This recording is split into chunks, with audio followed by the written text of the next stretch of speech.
বছরের ১২টি পূর্ণিমার মধ্যে জ্যৈষ্ঠ মাসের পূর্ণিমা তিথির একটি বিশেষ ধর্মীয় গুরুত্ব রয়েছে। ২০২৫ সালে এই জ্যৈষ্ঠ পূর্ণিমা পড়েছে ১০ই জুন। এই দিন পালন করা হয় ভগবান সত্যনারায়ণের ব্রত ও কাহিনী পাঠ, যা সংসার জীবনের সুখ শান্তি ও মোক্ষ প্রাপ্তির পথ দেখায়। একই সঙ্গে এই তিথিতে অনেক নারী বটসাবিত্রী ব্রতও পালন করেন স্বামীর দীর্ঘ আয়ু ও অখণ্ড সৌভাগ্যের আশায়। আসুন জেনে নেওয়া যাক পূজার নিয়ম ও প্রস্তুতির বিস্তারিত।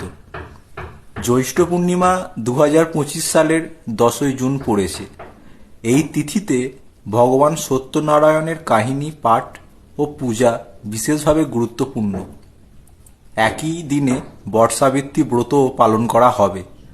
বিবাহিত মহিলারা স্বামীর দীর্ঘ আয়ু, সংসারের সুখ সমৃদ্ধি ও অখণ্ড সৌভাগ্যের কামনায় এই ব্রত রাখেন। সত্যনারায়ণ ব্রতের মাধ্যমে সংসার জীবনে দুঃখ দূর হয় এবং ভক্তরা মোক্ষ লাভ করেন। এই পূর্ণিমা তিথিতে ভগবান সত্যনারায়ণের কাহিনী পাঠের বিধান রয়েছে। স্কন্দপুরাণ অনুযায়ী ভগবান বিষ্ণু এই কাহিনী দেবর্ষি নারদকে শুনিয়েছিলেন এবং এই ব্রতের মাহাত্ম্য বর্ণনা করেছিলেন।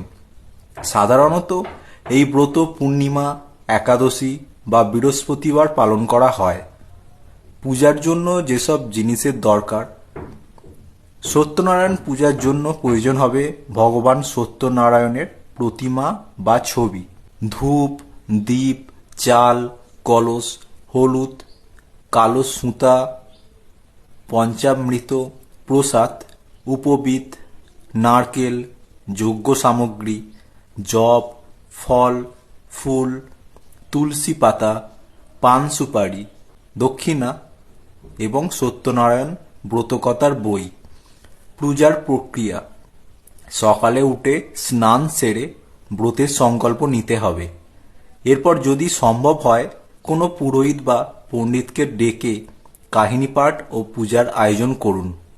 যাদের উপনয়ন হয়েছে এবং পরিবারে পূজার পরম্পরা রয়েছে তারা নিজেরাও পাঠ করতে পারেন। প্রসাদের জন্য কি নিবেদন করবেন? ভগবান সত্যনারায়ণের প্রসাদ হিসাবে গমের পঞ্জিরি নিবেদন করা হয়।